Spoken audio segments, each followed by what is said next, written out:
Bonjour à tous. Alors aujourd'hui, on se retrouve pour une petite présentation vidéo concernant la méthode d'exécution pour un taraudage. Un taraudage qu'on va pouvoir faire dans ce fer plat, mais pas que, on peut également faire des taraudages dans tout type de profilé d'acier. Et en mécanique, eh bien, on refait des taraudages au niveau des pièces sur les machines. Quand celle-ci, par exemple, la vis est cassée dans la pièce, et bien du coup on l'extrait et ensuite on repasse un petit coup de tarot pour refaire le filetage de la vis à l'endroit où elle était cassée. Donc dans un premier temps, par rapport à ce fer plat, donc on va préparer le fer plat. Alors on utilise une pointe à tracer ainsi que d'un réglet. Donc moi je vais effectuer mon taraudage à peu près à cet emplacement. Mais pour être précis, du coup, eh bien, je vais venir mesurer. Par exemple, ici, je me mets vraiment bien sur le bord et je vais réaliser un marquage à 40 mm.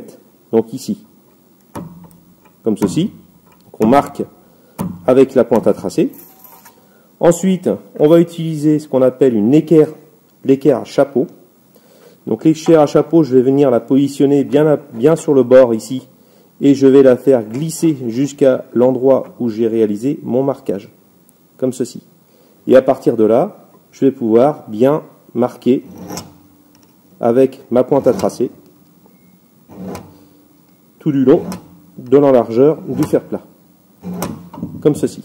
Donc là, je suis bien d'équerre, je suis bien à l'angle droit et je suis précis. Ensuite, je reprends mon réglet et je vais mesurer. Donc ça, c'est un fer plat qui fait 60 mm de large.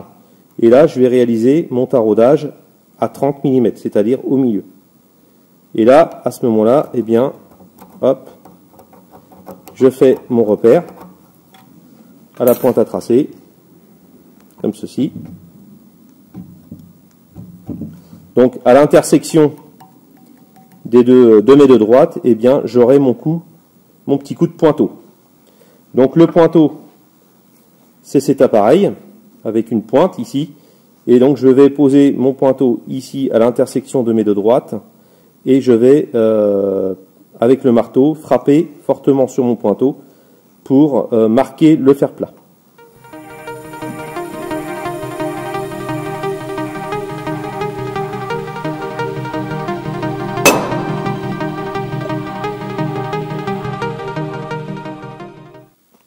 Alors nous avons préparé notre fer plat, nous avons tracé un trait perpendiculaire ici avec l'équerre à chapeau, nous avons mesuré le point milieu pour être centré, donc l'intersection des deux droites, donc on retrouve ici notre coup de pointeau. Donc c'est à cet endroit précis que nous ferons notre perçage et ensuite notre taraudage. Donc le taraudage, c'est une opération qui consiste à usiner un filet à l'intérieur d'un alésage. Un trou taraudé est la forme d'une vis ou d'une tige filetée. Donc pour effectuer un taraudage, on va utiliser ce jeu de tarot. Donc ce sont des jeux qu'on va récupérer au magasin général.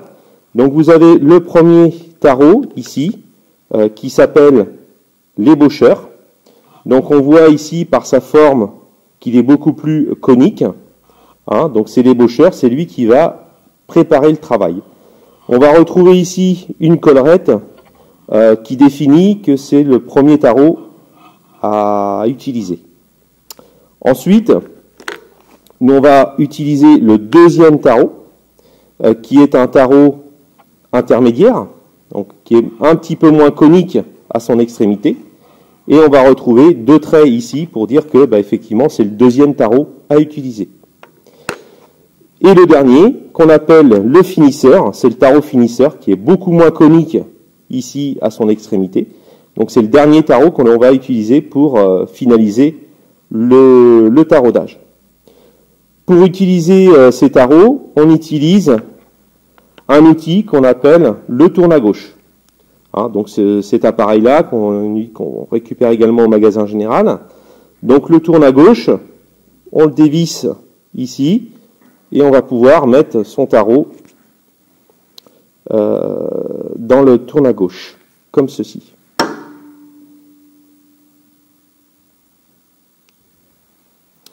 Donc maintenant, on va réaliser le perçage. Donc on veut insérer une vis de diamètre 10.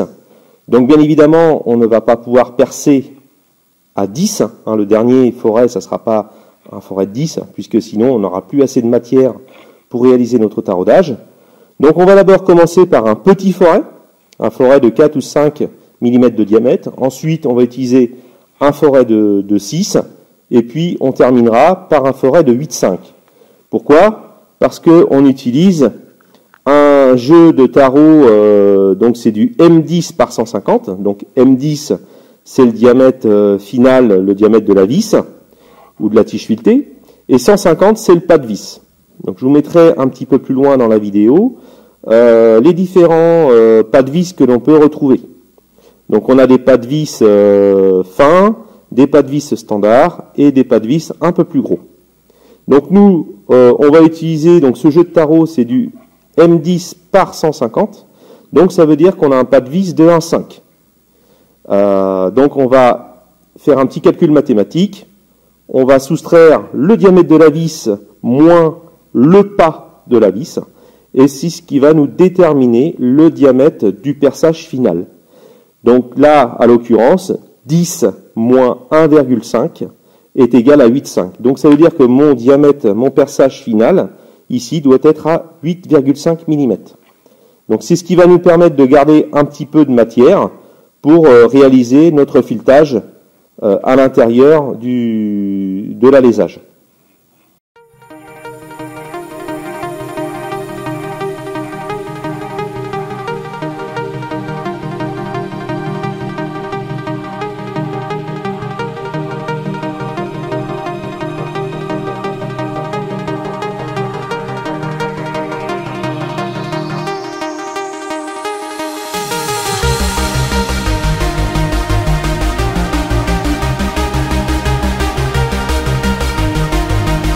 Je continue ensuite avec un forêt de 6 mm.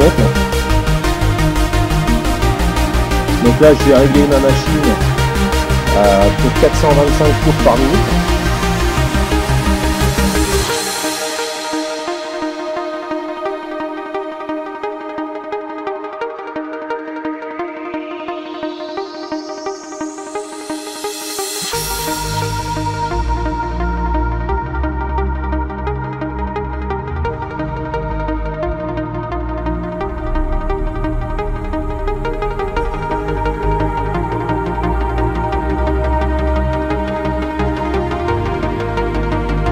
Et je termine mon perçage avec un forêt de 8,5.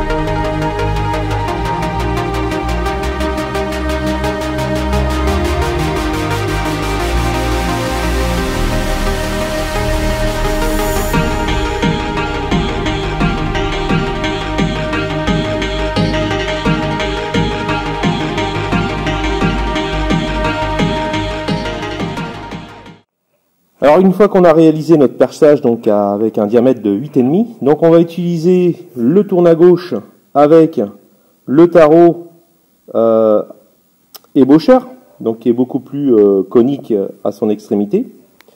On va mettre un petit peu de lubrification sur le tarot, on ne taraude pas à sec, sans huile.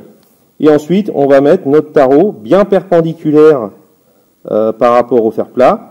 Et on va commencer à tourner, à amorcer notre taraudage.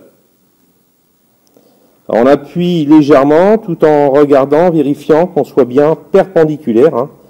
Il faut toujours garder la perpendicularité. Comme ceci. Et une fois qu'on commence à enlever un petit peu de matière, eh bien on revient en arrière d'un quart de tour, comme ceci.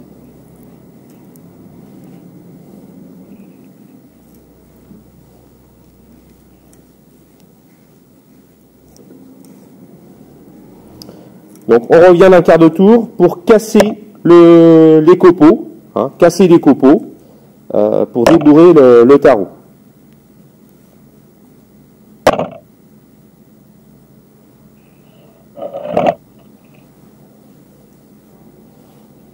Voilà, Donc on va bien jusqu'à la fin du tarot, et ensuite on redévisse, donc ce qu'on vient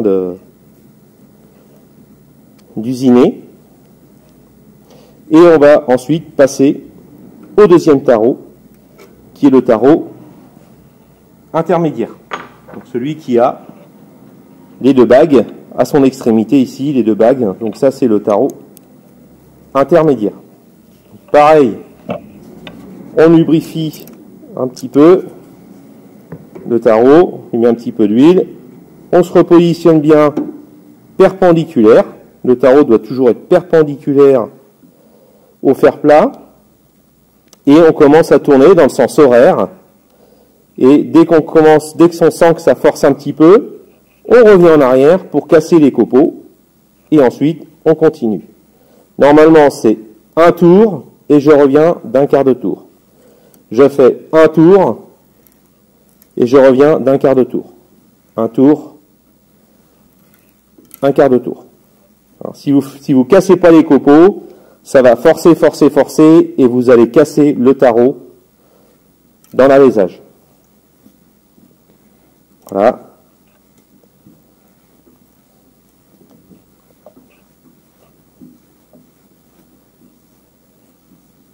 On va bien jusqu'à la fin du tarot, et ensuite je redesserre de manière à enlever mon tarot de l'alésage. Ensuite, on termine par le finisseur. Donc le finisseur, lui, n'a pas de bague. On le reconnaît ici à son extrémité qui est moins conique. Donc on n'oublie pas de lubrifier. Un petit peu d'huile, hein, ça ne sert à rien d'en mettre de trop. Voilà. On le repositionne, le tarot bien perpendiculaire au fer plat. On amorce le tarot dans l'alésage. Et là, la troisième opération, identique. On tourne dans le sens horaire et on revient d'un quart de tour pour casser les copeaux. Et ensuite, il y a également le débourrage qui se fait par les petites rainures ici. Hein, donc les copeaux vont tomber par là et tomber par en dessous le fer plat.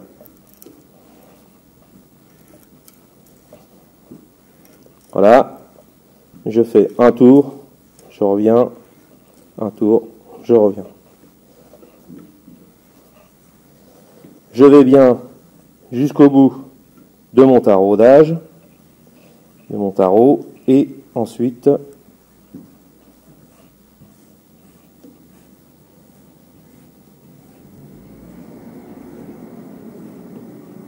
voilà. Donc j'ai passé mes trois tarots, l'ébaucheur, l'intermédiaire et le finisseur, et donc du coup voilà, on aperçoit ici, eh bien on aperçoit le filetage dans l'alésage. Donc on va pouvoir ensuite mettre une vis de diamètre 10 par un pas de 150.